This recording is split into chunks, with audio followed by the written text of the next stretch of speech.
Welcome to the Petersen's Bowhunting Podcast. All bow hunting, all the time. Now, here's your host, Associate Editor Mark Demko. Hey everybody, welcome to the Bowhunting Podcast presented by Lancaster Archery Supply. I mentioned this before, but in my previous career, I worked in the music and festivals industry, and I had a chance to meet a lot of amazing musicians and performers over the years.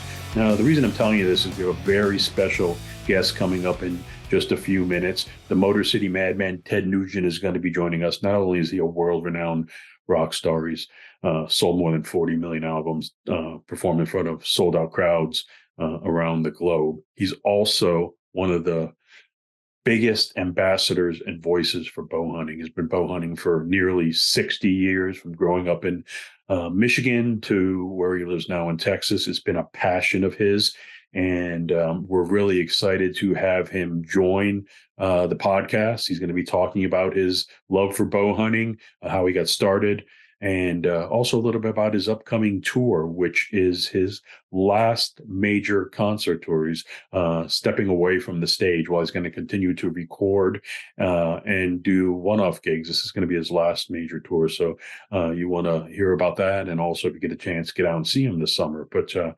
Bowhunting Podcast is presented by Lancaster Archery Supply. For all your bow hunting needs, visit lancasterarchery.com. We've got the gear, we've got the knowledge, and we've got the passion. Now, sit back and enjoy our conversation with Ted Nugent. So, hey, everybody, welcome to the Bowhunting Podcast. We've had a number of amazing bow hunters on this program over the year, but we've had very few archery hunters who are rock star bow hunters, but also rock icons. So I'm pretty thrilled to have Ted Nugent on today. Ted, thank you. Thank you for joining us. My pleasure. In between archery and checking traps and shooting cats and putting in food plots and making my dogs completely worn out, I'm more than happy to join you, because everything I do, Mark, qualifies as a bow hunting podcast. I just celebrate and promote this stuff all over the world, man. I love it. I love it maybe more than anybody watching right now. And we were going to touch on that, but that's a great place to start. I wanted to ask you, because we've never talked before, so it's the first time I've had a chance to sit down and speak with you, but let's go way back. How did you get starting in hunting? Everybody has a story how they got started. What were the early days for you like? Boy, I'm the luckiest guy in the world. I was born in 1948, and my dad was already a follower of Fred Bear's in Michigan, And my dad was a casual bow hunter coming out of World War II in Korea. He was seeking that escape, that sanctuary that nothing provides more powerfully than the outdoors, that what I call the spirit of the wild, the spiritual recharging of our batteries, and obviously the difficult and challenge of bows and arrows that Fred Bear had very uniquely began to re-promote as a higher level of awareness. The position and responsibilities of us in nature. Now, my dad couldn't have articulated it this way, but that's what I learned from birth. I literally was on my dad's back in the Manistee National Forest in 1949, and I was only 10 months old. Wow. So I've literally, Mark, and then stop and think, it was Fred Bear and Chuck Berry. I mean, is there a better time to be born than if you make music and pursue the outdoor lifestyle? So I started bow hunting when I could walk. I think I had the grand slam of stuffed animals with suction cup arrows in the living room by the time I was 3. I've always been fascinated by projectiles. I think instinctually all humans are. And I lived right across the street. I was in Detroit, but right across Hazleton from the Rouge River, which is why the Industrial Revolution always erupted along river courses for, travel and commerce. And that's where the Ford plant was, just up the road from me. But it was loaded with wildlife, and I was always fascinated. I was probably the only 6-year-old could tell you what a gullinule was. and I was constantly making homemade slingshots, and I had a Daisy Red Ryder BB gun that I was only allowed to use under my dad's supervision when I was doing sparrow control in the garage. But I was fascinated by projectile management. I think that's the opening volley of a martial arts that is optimized and ultimately experienced with the mystical flight of the arrow. So stop and think, Mark. Here's a city kid right next to wilderness, that my instincts drove me to pursue a wildlife encounter. I mean, I shot quail and pheasant and muskrats and beavers and mallards and squirrels and rabbits and coons and possums and skunks. There was no deer down there then, but I visited my old neighborhood here recently, and it's loaded with deer now. It's fascinating. But then, Mark, hallelujah, the cherubs can come out of the clouds blowing trumpets out of their ass.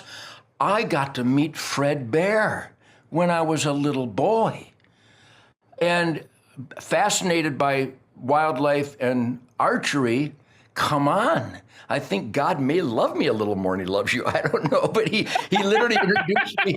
He introduced me to Fred Bear at this little bear archery shack with Nels Grumley as early as 54, 55, 1954.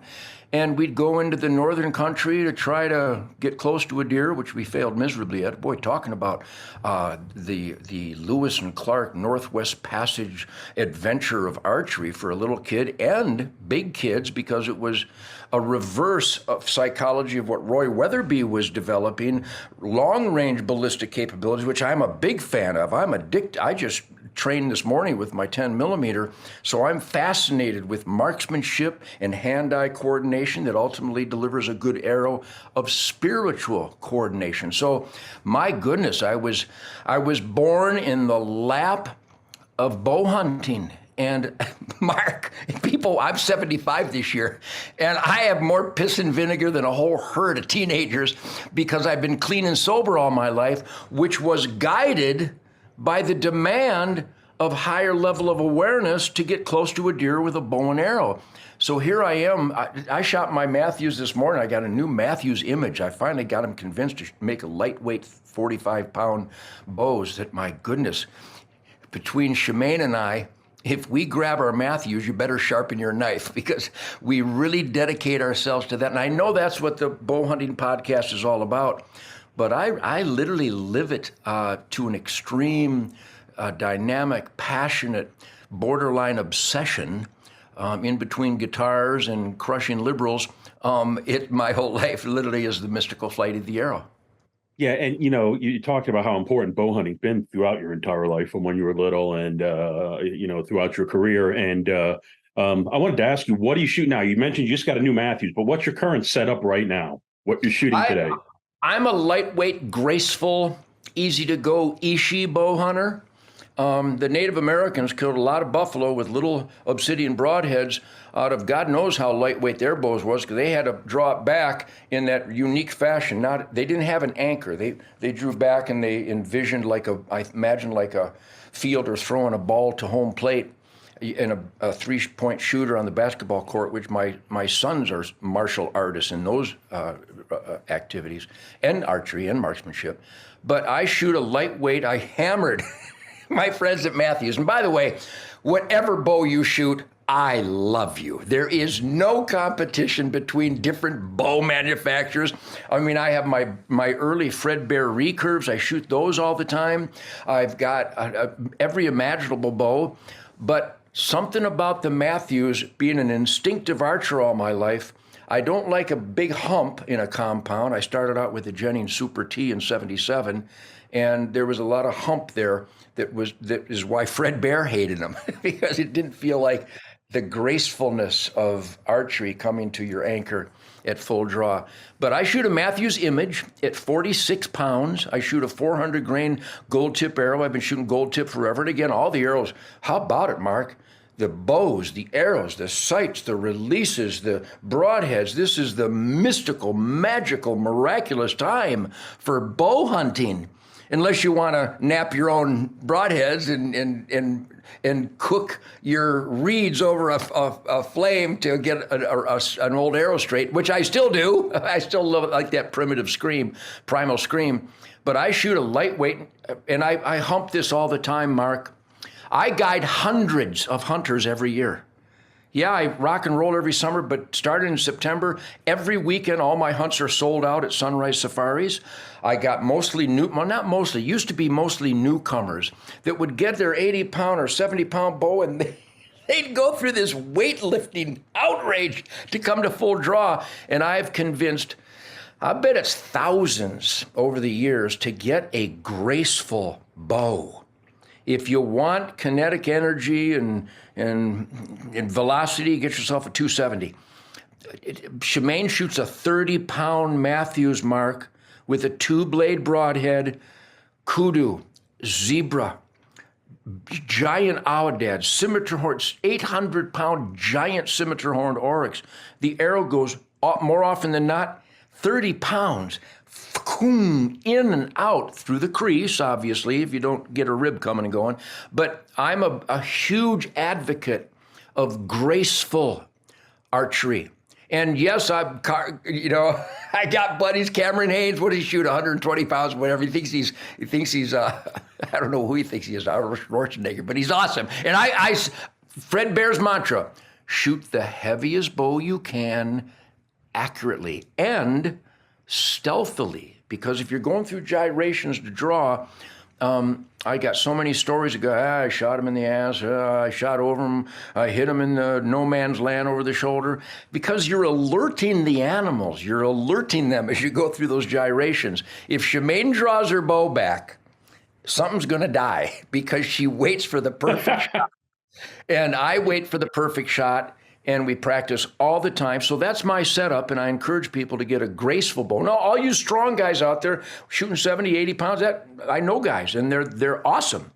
But most people nowadays, especially getting older like I am, they go to crossbows, which is awesome. I have 100% supporter. But they don't get that, I don't think they feel the fulfillment of the essence of bow hunting. Making the full draw in the presence of an animal in range is the highest of highs to me. So, and I shoot various broadheads, mostly 100 grain, 125 stuff. I shoot a lot of the mechanicals. I shoot the Sever and I shoot the Rage. Mostly a 2-blade, razor-sharp knife broadhead, so it penetrates and cuts everything. And you've touched on it so well. It's really all about the shot placement, and it's it doesn't matter what you use.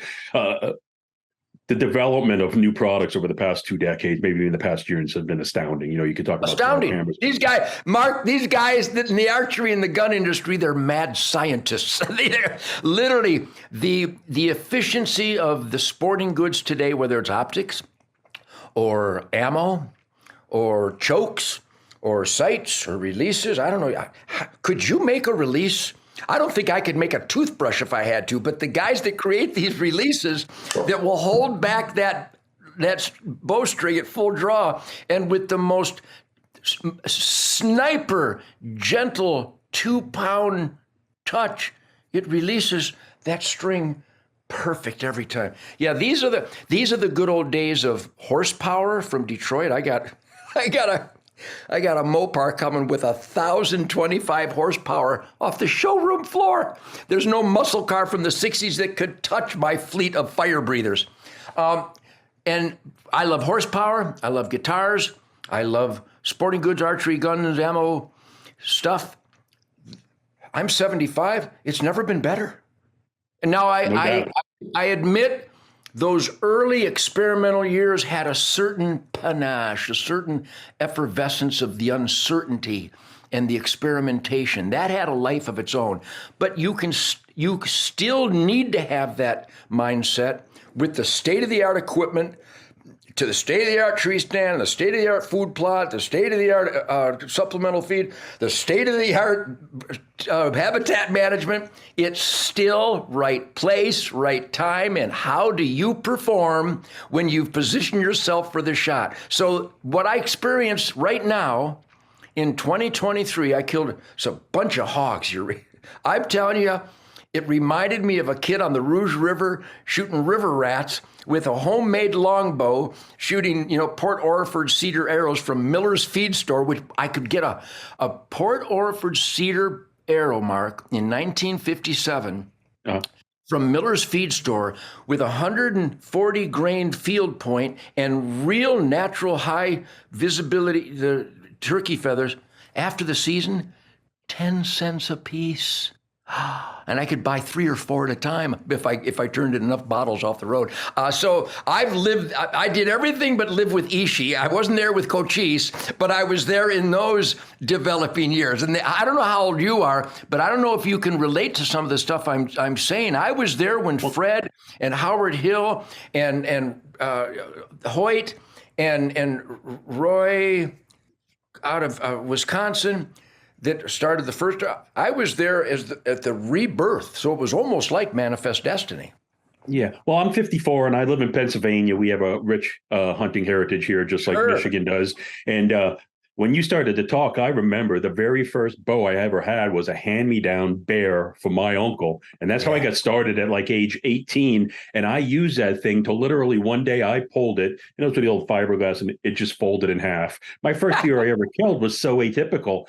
We made a deer drive between a canal and a river. Nobody drives for deer, especially with a bow and arrow. And the deer came right through a textbook. And it was first deer I ever got was a doe, ran into the river. We had to go track it onto an island. It was the most incredible experience. And so much like you, I was hooked for life. It is such an incredible experience. It calls upon everything that God gave us, the miracle of nature, the miracle of our human capabilities. And if you learn, and you learned in that moment because you had to execute what you would practice, you had to put that arrow on that incoming doe in the psychological frenzy of the desire to shoot that deer as a young kid. It is a spiritual, the physics of spirituality frenzy, because you really want to do it, but you have to control that excitement or you're going to blow it. Be target panic, buck fever, whatever you want to call it. But when it does occur, I've killed a lot of game with my bow, and Mark, I could name every one, where I hit it, what the wind was doing, what the conditions were, where I was standing, how it approached, the tracking. I've been clean and sober my whole life, and that is the driving force that taught me that being clean and sober optimizes your application of God's miraculous gifts that I think is a moral obligation. Whether it's guitar playing or being a dad or a grandpa or a husband or a dog trainer or a media skull crusher. By the way, I'm the only media skull crusher you'll ever have on your show, which is really a lot of fun. But it's ugly, but it has to be done. So I apply myself, and it was learned through the incredible challenge of right place, right time, and where you put that arrow. If you can put that arrow where you want and somehow, with all the luck in the world, strategize right place, right time, it imprints you on your soul. You'll never forget those magical moments, and it will inspire you to a higher level of awareness. Some of the smartest people on planet Earth are bow hunters, because if you're a dumb bow hunter, you're going to buy chicken. You've been talking about your experience of bow hunting over past 50 plus years, and it made me want to ask you, what's the most challenging bow hunt you've ever been on in your career? You've been hunting a long time. Is there something that jumps out to you that it was just particularly tough or difficult, and how did it end up? All of them. I mean, I followed my dad through the woods, intent on killing a deer with my bow and arrow. And like I said, I started when I was just a little boy. So, but I remember I had in fact, I still have it from 1955, a U longbow. I still have it. It's wrapped in electric tape or it'll come apart, along with my Grimes and Par X aluminum bows. You might want to look into that history. I met the guy that invented them, and the guy that killed the first deer in Michigan with an aluminum bow. But what a history. Unbelievable. I'm so lucky. When I killed that first doe out of a tree that I didn't have a tree stand. There was no such thing as a tree stand. In fact, Mark, it was against the law to hunt out of a tree in Michigan. And I couldn't have put it like I am right now, but I'll put it this way. I want to meet the man who thinks he has the control and authority over me climbing a tree. So if you tell me I can't sit on that bus seat, I'm sitting on the bus seat anyhow. Call me Rosa Parks with a bow and arrow. So I was in a tree. These regulations, who comes up with this stuff? A man goes, well, we're in charge of your tree climbing. No, you're not. No, you're not. So I was in a tree, and there's no tree stand, there's no steps. I was like a monkey. Yep. Like a monkey with a bow. I think there was many times I killed deer where my arm was around the limb, and I'm leaning back. I can't believe I'm here to talk with you today. I should have died 1,000 times. But anyhow, when that arrow hit that deer high, it was a big doe. It was a spine shot.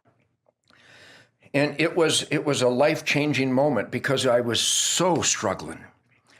I think I was only 19, but that shows you how many years I went without killing nothing because my dad was casual, so he didn't really give me the lessons of habit education, wildlife habits, bedding. Nobody knew what bedding was. I didn't know what a rub or a scrape was. You couldn't have convinced me that a deer grunted. I mean, I didn't know anything. But when I finally put it together, I'll tell you, it was so emotional, and I couldn't wait to tell my dad and my brothers and my mom and all my friends. And it imprinted on me. But I got to tell you, all right, that was 60 years ago, almost 60 years, 50 some years ago. I killed a hog here the other day. Same thrill. To have that animal position himself for a shot and for me to know what that position is and where to put the arrow and to draw without that wary, crazy alert animal. They're all crazy alert. Down South Texas, not so much, but everywhere else. And it's as much of a thrill for me as it was as a young boy. So I'm lucky that I think, and again, I'm going to use the term clean and sober. When you don't poison your gifts from God, they are really touchy. They're really tuned in. And so that passion, that excitement, that adrenaline, it's as pure as in this old man as it was on that little boy along the Rouge River. So I thank God every day for that. I still approach my guitar playing. I played some licks on my guitar this morning. It scared me. It's so cool. They were so cool. So I'm a passionate, alive, excitable, real uppity sort of individual, and I thank God for that every day. Yeah, no, and thank you for that. And you brought up the music a couple times, and I wanted to ask you. You recently announced this is actually going to be your last full-scale tour this summer, after years and years of being on the road, starting all the way back with the Amboy Dukes and your legendary career. How did you know the time was right now? What was that process like? How did you know this has got to be my last one? Well, summertime is when I tour. I've always taken the hunting season off, and there's summertime responsibilities for my grandkids. And I'm never going to say, I'm sorry, I can't do that. I'll be on the road. When they're out of school, I think grandparenting is a responsibility in this very ugly world we're living in. It is really ugly. It's treacherous. It's evil. Academia, what they try to brainwash our children with in schools. I want to be there and stop the brainwashing. I am there stopping the brainwashing. When our government decrees treacherous, evil policies, I'm going to be there to stop them and make sure that if they're given evil instructions in life in the media, big tech, on their apparati, that Grandpa will be there to steer them up a true north compass setting. I use the term in my major media around the world that my grandparenting, my grandpa responsibilities are to teach kids to shoot straight, aim small, miss small, be accountable, remain clean and sober, and to turn critters into family-sized portions. And that may have a cute ring to it, but I mean it. Those are accurate descriptions of what a grandpa should be doing. And in the summer when I'm touring, I'm missing out on important quality time with those grandkids. And I decided no more. Along with that decision is that I look at hotel rooms as jail. I hate hotel rooms. I don't want to wake up without my dogs or Mrs. Nugent. And even though I bring my bow on the road, and in the old days, I destroyed more phone books than you can imagine shooting my bow in the hotel room, I'd rather cleanse my soul in the great outdoors. We have a beautiful ranch here in Texas and in Michigan, a wonderful swamp. And even this year when I'm touring, I'm going to hub out of my Michigan cabin in the Midwest. So I'm home every night and I wake up with the dogs and I shoot my bow and I check my traps and I work in food plots and I wrench my trucks and I do the things that fulfill me in that that realm. And then when I'm here in the South, I hub out of our home in Texas. Yep. So I'm accomplishing the elimination of hotel jails, maximizing my time with family and hounds. But starting next year, there won't be any interference in those quality of life responsibilities and desires. So that it was pretty easy. Plus, I played the national anthem at a border rally for the great heroes of law enforcement and the families that are being invaded, thanks to Uncle Sam. Uncle Sam has swung the door open for an invasion. Oh, heartbreaking. So I played a national anthem down there, and it had fire. Those lyrics and those notes and that melody out of my guitar, it's a firestorm in these dangerous anti-American times. So that represented my 6,770th performance. 6,770. That goes all the way back to the early 50s, playing sock hops and pool parties and girlfriends' basement birthday parties, and just literally going up to Walt's Malt Shop on Warwick and Grand River and playing my guitar with the drummer. That was a gig. Believe me, that qualified as a gig. So I went back and counted all. And when I play, I'm doing a military charity here in a couple weeks. And that'll be my 6,771st and 72nd. I consider it a rock out. Maybe the national anthem is only, I really milk the spirit of it, so it's only a 10-minute performance, but that's a performance, and that qualifies in that list of rock outs. So I've done a lot, and I'm not done yet. I'm sort of going to keep playing music. I got some killer new songs. We're reissuing and remastering a bunch of my old stuff from demos and outtakes from famous recording sessions, and I've got new songs I'm writing. I'm going to go in the studio and make another record. But I'm not going to tour. I'm still going to do gigs. I do jam sessions, and I get called for corporate gigs all the time with my band, amazing band. So I'll still do gigs, but I get to go home every night. Yeah, and you just summed that up so amazingly, talking about how you want to be there for your grandkids and the evolution, and I loved how you were talking about how you have a hub base, whether it's up in Michigan or at home in Texas, and you can go out and you're not trapped in the hotels. But one thing that struck me as you were talking, you have been very big in getting future hunters involved. You have your camp that you've been doing since I believe the late 80s, and you work with some of the organizations that are getting terminally ill children and out in the outdoors and things like that. But I wanted to ask you how important it is for you to give back as a mentor and get young people involved in the sport, whether it's obviously your grandchildren, but also others. It comes to a point where you want to give back and pay it forward. So I'm assuming that's huge for you. It's huge. It's right up there in the top 3 or 4 hugest responsibilities and demands of my life. God, family, country, conservation. If the world was still good, and in my world it is good. I mean, my family, my friends, my hunting buddies, my fellow ranchers, the law enforcement and military. I get to train with Delta Force and the SEALs and the Rangers and the Green Berets. So if you just hung around with me, you'd go, man, that's really a great America. That looks like a perfect America. So I carve out perfection. But outside of the inner circle of perfection is sheer treachery. So let's say it was just perfection. I would still want children to experience that higher level of awareness and the fulfillment of stewardship, environmental monitoring and upgrading, habitat, air, soil, and water quality.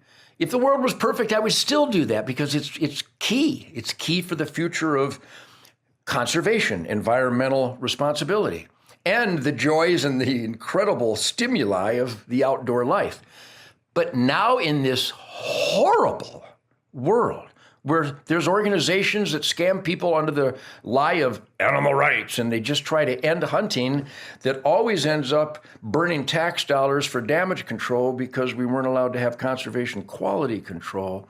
And the children are being brainwashed that hunting is cruel, when in fact not hunting is cruel, when they overpopulate and disease and habitat destruction, and the cleanup afterwards is just a disaster. So I get total fulfillment with my Ted Nugent Camp for Kids for 33 years. We have mothers and fathers bringing their children to my camp that were children coming to my camp 30 years ago. It's How awesome. wonderful is that? And people wonder why I'm so cocky because I see that happening because of our efforts. How my confidence cup runneth over. The Michael Moore fan club really hates me, which is quite an accomplishment of perfection, by the way. And the people that do hate me, by the way, you're a member of the Michael Moore fan club. Have a nice day. My point being that in this ugly world of anti-nature, anti-freedom, anti-science, anti-goodwill and decency, I am thoroughly gratified and fulfilled when I turn a newcomer, especially young, to this real high, this real stimuli of the outdoor participation. But the fact that I bring anguish and suffering, pain and hurt into our enemy's camp inspires me maybe a little bit more, because every time Ted Nugent turns a young person into a conservationist, the Michael Moore fan club and Barack Obama and Eric Holder and Hunter Biden, they probably smoke another doobie because they can't debate me. And I've always said this, I dare anybody to debate me about the perfection of hunting. It's essential. It's the essence of nature. Renewability, sustained yield, habitat carrying capacity, quality air, soil, and water coming from healthy wild ground that we balance every year so the wild ground isn't destroyed. I mean, I've just destroyed people who have attempted to debate me on that level, and all around the world too, over in Europe and Britain and wherever they may dare. I figured this out when they started attacking me for carrying a gun and eating venison, two of the most perfect things a person can do. I mean, literally, self-defense is not just a right, it's a responsibility. And venison, find fault with venison. So I instinctively just began cold cocking the people that would attack me for this perfect life of self-defense, keeping bare arms, and hunting, balancing wildlife so that it remains healthy and thriving. And I didn't know how to do that really when it started when I was 17, 18 years old with the Amboy Dukes. But my instincts brought me to the front lines, and I just destroy them. And we're doing a wonderful bow hunting podcast, but Mark, I do major media every day, and I do it with a certain effervescence, if I do say so myself. And I keep it upbeat and positive. But if you try to play devil's advocate and attack perfection, I will make sure I show you your horns. So it's a big part of my life. Doing good is the right thing to do, but when you can crush evil in the process, it is even better. Yeah, and you know, conservationists, hunters have been so important in the history of this nation, from starting the national park system with Theodore Roosevelt to all the wildlife species we've helped bring back from the brink. And I think sometimes those types of things actually get overlooked in this conversation because, as you said, when you're doing an interview maybe with the mainstream media, they might come at it from a different perspective and things like that. So you don't ever want that to be lost, because there's been a lot of good that's happened in this world because of it. Absolutely. And I make sure I drive that home, and I have all the evidence and all the examples and all the facts and statistics to support everything I have. And then they just look like a deer in the headlights because they got nothing. It's all presumption and brainwashed dishonesty and embraced ignorance. They embrace ignorance so that they can feel good and pretend they're saving an animal when actually they're hurting wildlife overall when they interfere with the modern American wildlife management model that has just brought back, I mean, there's more deer, more turkey, there's more bison than over 150 years. There's more elk, I think, than ever. There's certainly more cougars and more bears and more turkey and more geese than ever in recorded history. I remember when I was growing up, Mark, I use this as an example all around the world. When I was growing up, Lake Erie would spontaneously combust. I mean, the Industrial Revolution had so destroyed this wonderful waterway that it would catch fire. And people thought it was cute. Well, it wasn't cute. And the alarm was sounded by trappers, fishermen, duck hunters, and people that knew that it was indecent and criminal what was happening to this body of water. Well, the sportsmen really raised hell and said the wild salary is gone, the ducks aren't stopping, there's no beaver, there's no coon, there's no otter, there's no walleye, it's disgusting. So we cleaned it up, and now that same body of water that used to catch fire is the number one walleye and smallmouth bass fishery on planet Earth. I mean, you can't drink the water, but the stuff that comes from those waters have been cleaned up because of hunters, fishermen, and trappers financing and sounding the alarm. So I use that as an example. And then I will ask the person playing devil's advocate, and you have paid how much to save a body of water? And the animal rights people have invested what to save habitat somewhere? And I won't even let you contemplate that. I'll go ahead and answer it for you. Nothing. They've done nothing. It's all a scam to enrich themselves and to fill their pockets and to live a lie. So I've been able to do that all my life, and I do it in not a mean-spirited, skull-pounding way, even though the effect is the same. I do it with a smile and with a genuine and sincere hope to enlighten them that if you really want healthy wildlife, you should probably buy a hunting license, because it costs money for game wardens and biology and scientists and habitat resurrection and improvement. And once I give it, because the education system has just lied and lied and lied, and we're graduating kids that can't talk. We're graduating kids that can't write or spell or add or subtract. They don't know, and they don't know what the government is. They don't know what an experiment in self-government is. They've never heard of Concord Bridge or the Trail of Tears or anything important to fortify you for knowledge to make sure you don't repeat historical mistakes. So I'm able to bring that home because I'm a loudmouth. I'm just what the founding fathers wanted all Americans to be a critical thinker, suspicious of authority, and to stand up for truth, logic, and common sense. That's what I do every day. Yeah, and you know what? That's really what helps in this country, when everybody shares their opinion and we have discussion and debate. So I really appreciate that. There's something else I wanted to ask you. I was thinking about, as we were talking about your music during the course of this conversation, and you probably get asked this all the time, but how often do you sit and come up with a song, whether you're in the ground blind or a tree stand? Is that a common thing, or is that always going through your mind? Or are you so hyper-focused on getting that deer or getting that hog that doesn't happen? I am hyper-focused on the place I'm at. So there is no music when I'm hunting.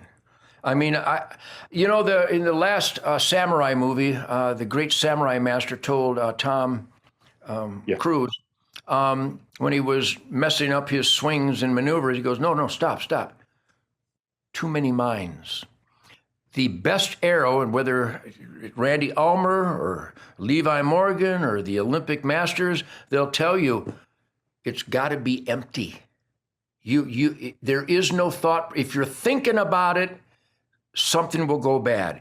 It must be an instinctual, primal, out-of-body execution without knowing what I just said. You literally can't think about those procedures. Yeah. They just have to be. Now that's quite a journey for mankind. And I am, I should be the worst bow hunter ever, Mark, and I was for a long time, because I'm too uppity. And that's where the music comes from. So to answer your question about the music, no music has ever entered my mind when I'm out in the wild. I'm focused on that. But it's that cleansing, the total escape from the music, which really turns me on.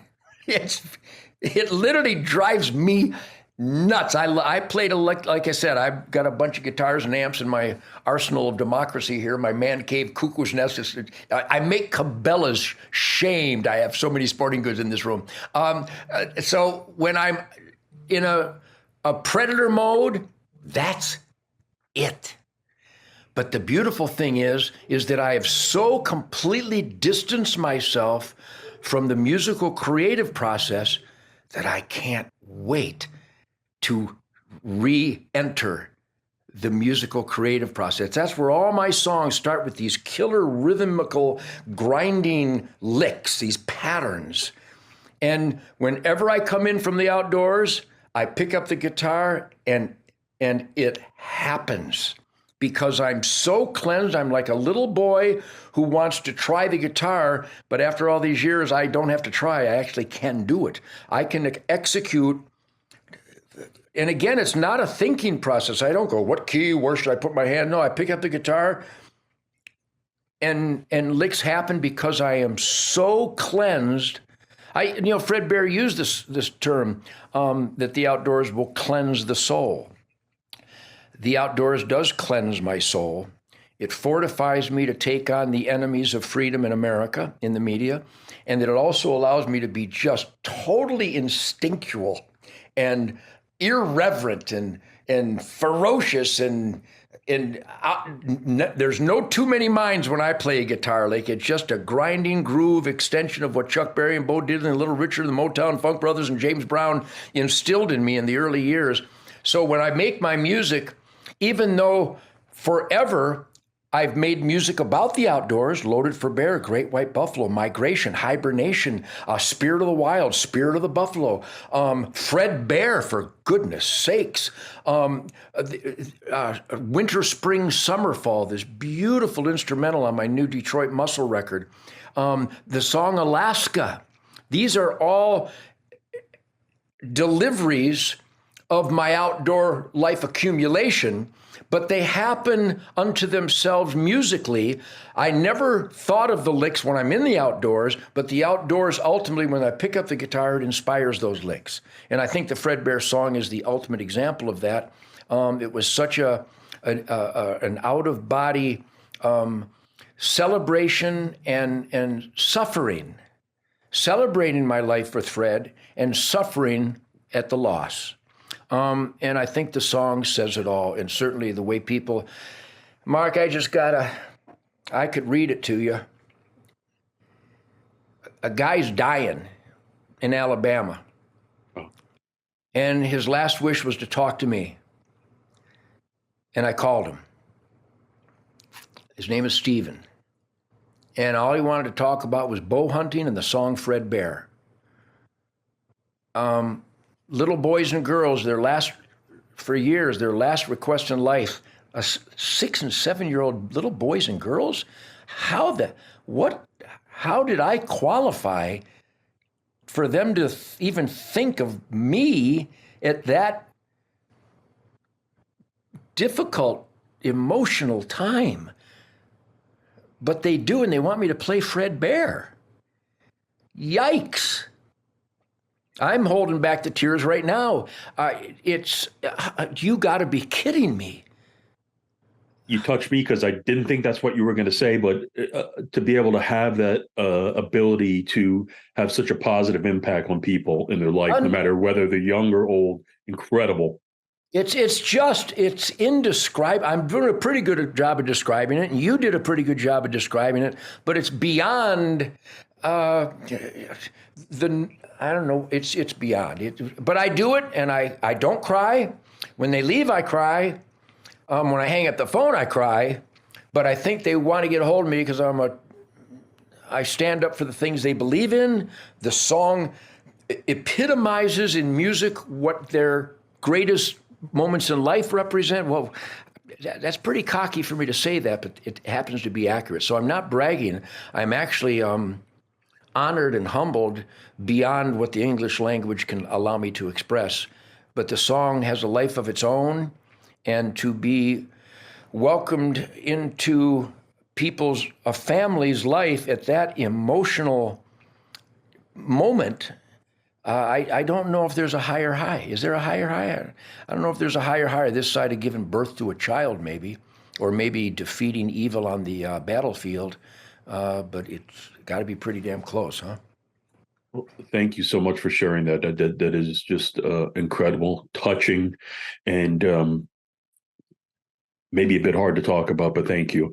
Do you have any animals you want to hunt? You have something on your bucket list, Ted? Is there anything? I mean, you've been hunting for so long. You've had the long-running TV show. Is there anything left that you really want to go for? I was always fascinated by mountain goats and the bighorn sheep, the Dalls and the Fannin and the Rocky Mountain bighorn, the desert bighorn, and not to mention the Argalis. They've always fascinated because they're just such a mystical, historical beasts of wildness. And I've been invited. I literally have been invited to be flown private to Afghanistan, to Tajikistan, and hunt these things, but I am such a homebody.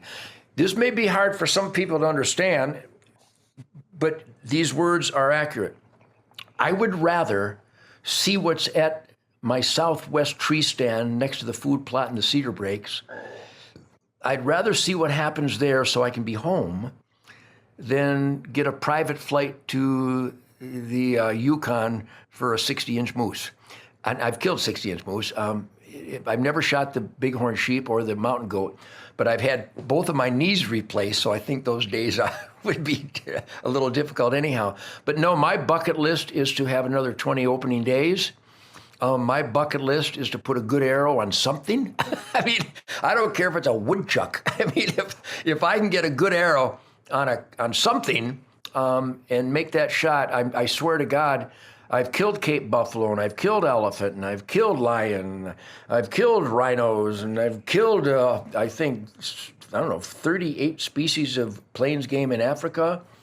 I've killed almost all North American stuff except for the sheep and goats. I'd rather stay home. I have unlimited doe tags at my disposal throughout the fall. And my neighbors who don't shoot enough does, they know who to call. I get a kick out of it. And I donate tons of venison to soup kitchens and homeless shelters every night. I'm almost like Mother Teresa with a sharp stick. So I still get an absolute thrill because my deer on my property are so spooky.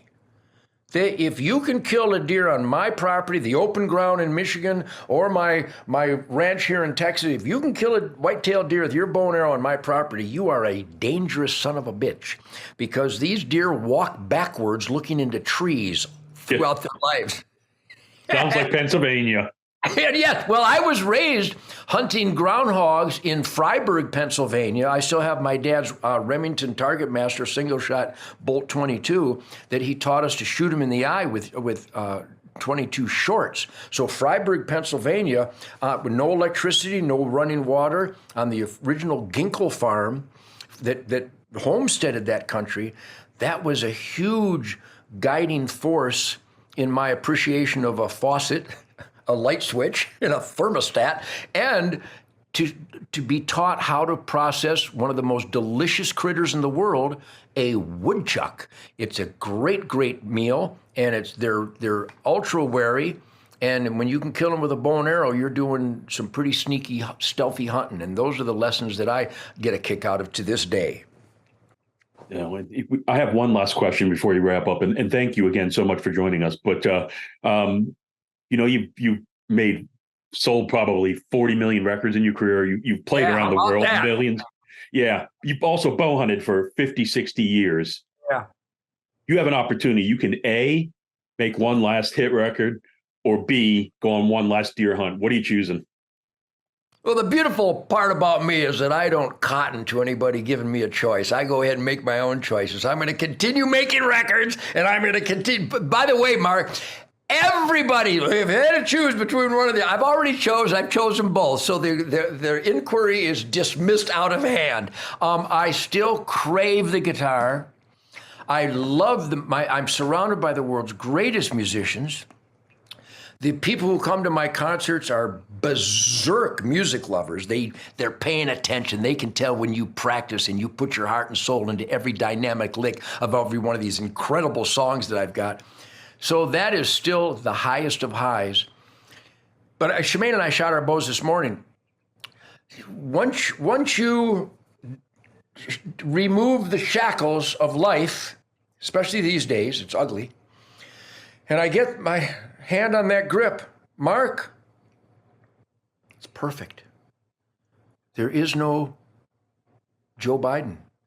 There is no ATF kicking down innocent American doors. It's gone. Literally, it's the little boy in Detroit on the Rouge River, and there's a muskrat, and when that anchor comes to the corner of my mouth, Yep. It's literally out of body. So I need that. I crave that. And again, even if the world was perfect, which is impossible, it's never been perfect, but so when I was growing up, it was damn close. I need that sanctuary. I think there's a lot of insane, intense bow hunters out there. I mean, I'm insane and I'm intense, but there's guys that may make me look like, a vegetarian. There's some really maniacs out there that are technical. But even no matter how technical you get, and it's fun to be technical, whether it's a recurve or it's a modern compound, it's fun to be technical, but once you get ready to release the arrow, technology plays no role anymore. Now it's, what did God give you? Can you apply it?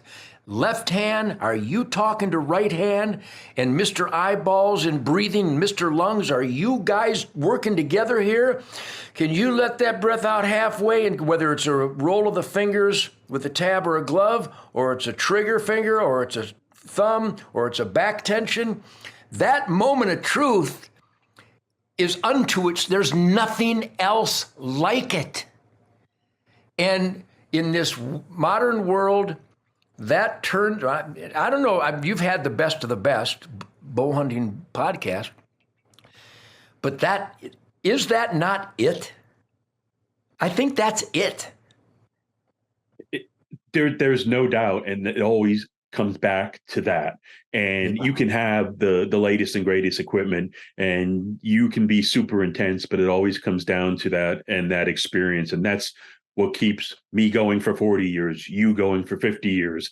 There's nothing else like it in the world. I mean, I could choose to go out there, and I do on occasion hunt with firearms, but there's nothing else like that, because it's basically you and the animal one-on-one playing field, and there's so many things that can go wrong before one thing goes right. It's just an incredible experience. And, I want to thank you so much for taking time. I know you're busy. We're going to let you go. Good luck with your tour this summer. Good luck with your hunting adventures. And we'll see everybody next time on the Bow Hunting Podcast. Thank you so much. My pleasure. I love talking about the things that turn me on. And God bless everybody who's part of this wonderful family of archers and bow hunters and conservationists. And thank you for allowing me to represent quite a substantial gaggle of that army of mystical flight of the arrow addicts out there, because I'm so blessed beyond words that I communicate with them every day. I mean, I can't go to the sushi bar or the restaurant or the coffee shop or the feed mill or a gas station without somebody coming up to me, no matter where I am, and wanting to talk God, family, country, or backstraps, or the mystical flight of the arrow, or the new ammo. I mean, I literally have left a mark that I'm the guy who has always stood up for that stuff, and I represent the best of the best, and they're constantly coming up to me. Thank you, everybody. You bring such effervescence and piss and vinegar and snorting wind beneath the wings of my bird of prey life. Thank you, thank you, thank you. And thank you, Mark, for having a podcast like this, because I love talking about these things that really are an important driving force in our life. So God bless my fellow hunters out there and archers, and may your arrows fly true forevermore.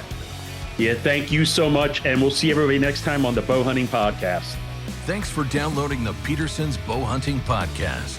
All bow hunting, all the time. Pick up the latest issue of Petersen's Bow Hunting magazine on your local newsstand, or connect with us online at bowhuntingmag.com.